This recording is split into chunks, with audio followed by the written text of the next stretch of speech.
And welcome to another version of, or another edition of Weather and Climate Chat with Dr. Michael Davis and Monsoon Mike. Dr. Davis, welcome back. It's good to be back after our 1 week break. Yeah, we really weren't on break. We were we were just crazy busy. So All right, hiatus. Hiatus. We just didn't record last week because we were busy. Today is February 22nd, 2017. And it's ironic because the last time you and I got together to record this segment, we were preparing for a snowstorm. And now we're getting together and we're preparing for near record high temperatures again. Yep. So Just like 10 days ago? just like 10 days ago. Yeah. So the strange winter continues. What do we have, Dr. Davis? I mean, first let's go back to this past weekend. We had quite a few records that fell. What was it? Saturday, I believe. Saturday and Sunday we were 66, 67, many areas. That was a record high. I saw in Allentown. I don't know if it hit that in Reading or not. Yeah, I don't know if Reading. I think Reading missed their record by a degree or two, I believe. Yeah, but a lot of areas did hit records. We had pretty much a lot of warm southerly wind coming out of the southeastern United States. Mm-hmm. So around Florida and so forth, and that's obviously going to be warmer air. So when it moves in or it vexes into the region, then you're going to be experiencing warmer temperatures. Right. And I'm just digging up some of the, if I can bring it up here fast enough, some of the record highs from this. Here we go. 219. That would have been Sunday. Yeah. Okay. Yeah. So 219. There were some records on Sunday. Philadelphia, the old record, 68 degrees from 1948, was broken with 70 degrees.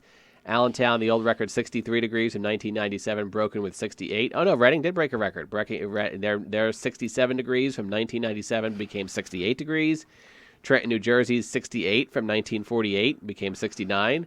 And Wilmington's 67 from 1997 became 71. So those years, 1997 and 1948, seemed they had some pretty warm weather in February as well. So it just goes to show that those temperatures are like 70 years ago, and now they've been broken. Yeah. So, and here we are yet again with another spell. We've had some slightly cooler weather these past couple of days, but not even anything really close to normal. Still running a good 10, 15 degrees above average. Yeah, we had a weak cold front come through Monday, right, which knocked our temperatures down a few degrees, but they're rebounding quite nicely ahead of this next system that you and I saw was over the Midwest. Yeah, Midwest. Great Plains area. Which actually, for those people out there, we're talking states like Iowa, Minnesota, could have a decent snowstorm out there. Yeah, definitely. That wouldn't surprise me.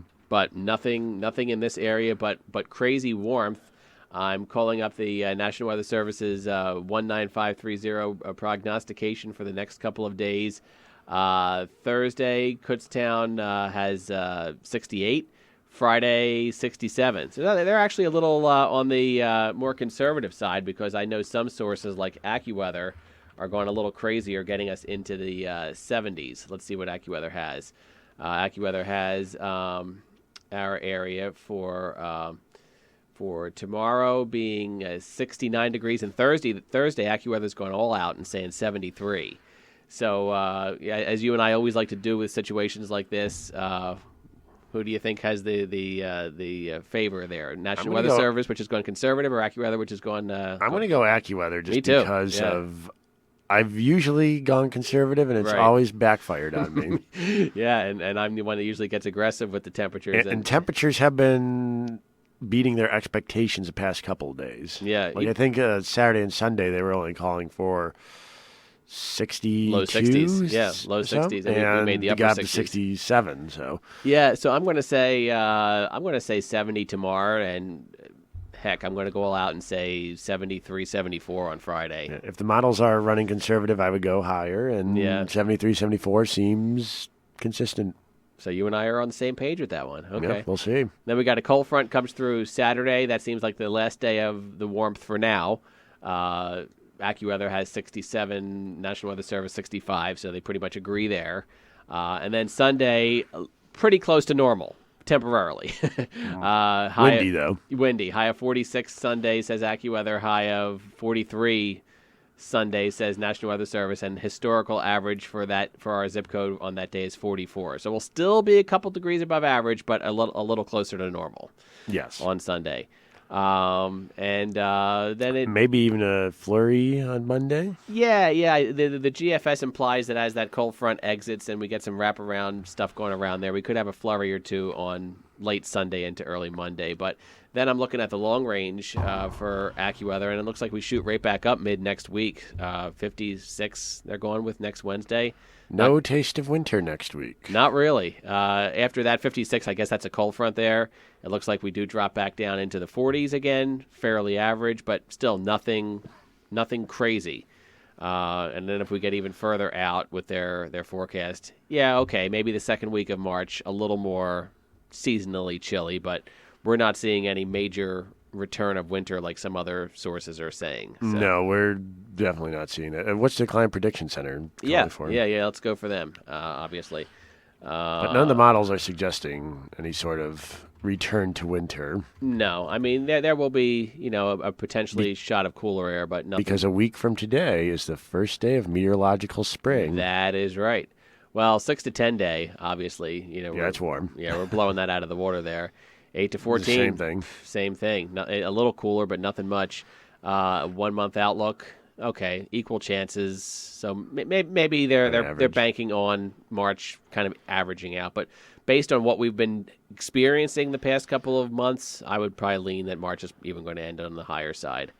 I would probably say the same. And 3 month average again. March, April, May looks like spring's going to be warmer than average. Yep. Precipitation, equal chances. On the 6 to 10 day, 8 to 14 day, precipitation wise, could be a little on the wetter side, and we saw that with a couple of you and I were looking at the models off air, and there were at least 3 or 4 low pressure systems that would be cycling through over the next 2 week period. Yeah, at least every 2 or 3 days, maybe some decent rains around here, which is good. We'll take it now because who knows what we might experience later in spring and summer if we wind up with dry weather. We'll appreciate this rain then. Yes. So we will definitely take it. So, all right, well, there you have it, folks. Generally, I'm just interested out west. Total opposite out west. They're deep into the blues. So I guess it's that jet stream is... Now, this also can factor into something known as the Pacific North American Oscillation. Okay, tell us about that. And typically during the wintertime, you have a ridge or pretty much the jet streams going up and over the Rocky Mountains into northern Canada and diving back down across the Great Plains, and then you have a trough sitting over the eastern United States. Mm-hmm. That's what you get during a positive PNA, as it's called. The negative would be a complete reversal where you have a ridge sitting over the eastern United States and a trough over the west, and that's what we're seeing. Right. Okay. So do we see that pattern changing anytime soon, do you think? Or what we're seeing doesn't really look like that. And with ridges, you typically get nice weather. So if that's going to be switching, then maybe we're going to have February and March be more of a pleasant kind of transition rather than a stormy or tumultuous one. And folks have to, that to me, this kind of weather is beautiful when we have it. It's great. But does that, and I hate to keep pounding the climate change horse here, but does it concern you when we have had, obviously these kind of spikes in temperatures have happened for centuries, but it seems that we get these spikes a little more frequent than we used to. Yes. So does that concern you a little bit?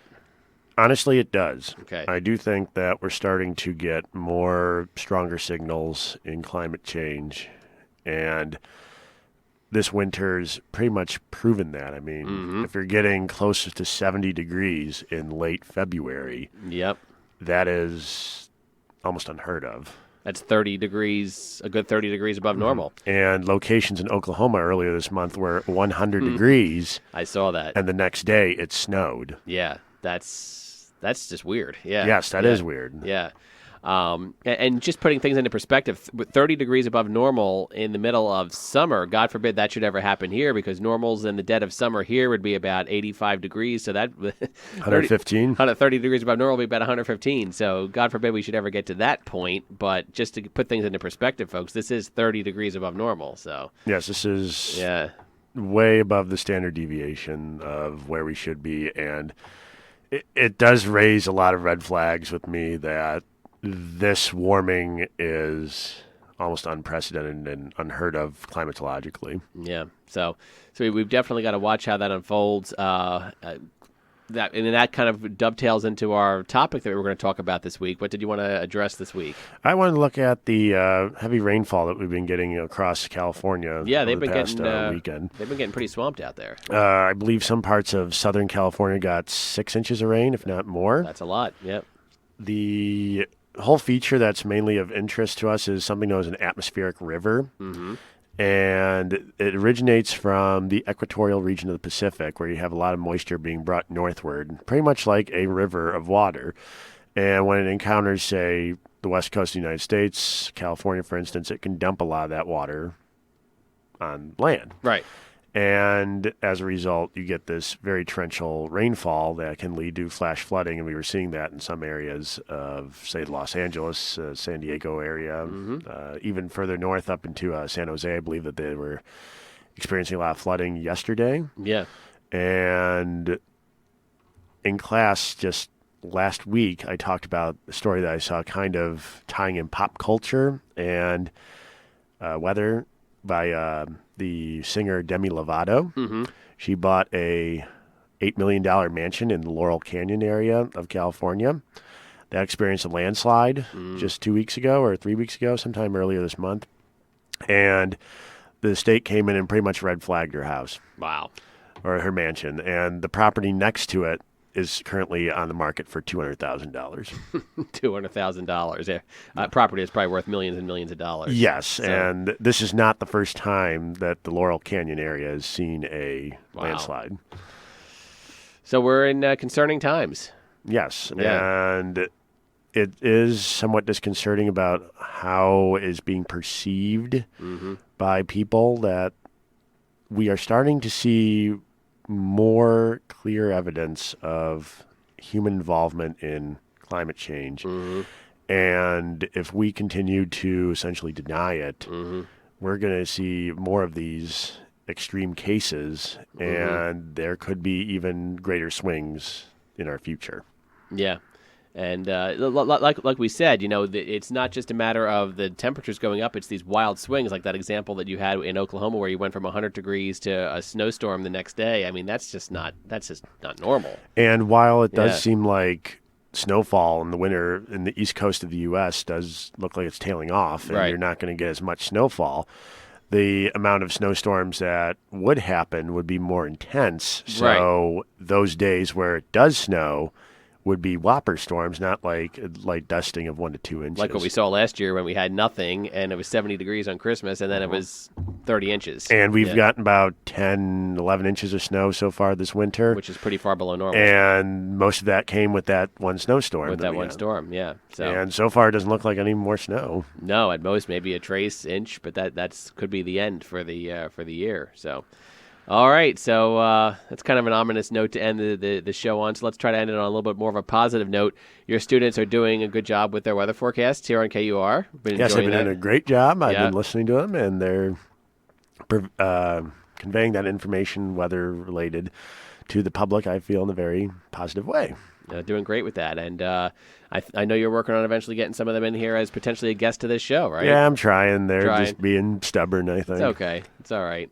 Well, maybe when I don't know, when spring fever finally really sets in, we'll get them in more often as we get into severe weather season. Some interesting things to talking about. Oh, yeah, So, when we start to get in the way of tornadoes and severe storms. yeah. Okay. Well, we'll end on that note. Dr. Michael Davis, Monsoon Mike. Make sure to check out our webpage, our Facebook pages, Dr. Davis Weather Forecast, right? Is that Dr. Michael Davis, WX. That's right. You changed it to WX. Yep, Dr. Michael Davis, WX, and Monsoon Mike's Weather Headquarters. So And enjoy the last week of meteorological winter. that's right. Next week when we talk to you, assuming we'll record Monday, we'll be on February 27th, so we'll be just in the final days of meteorological winter. So That's right. we'll touch base with you then, and I'll talk to you then. Have a good week, Dr. Davis. You too.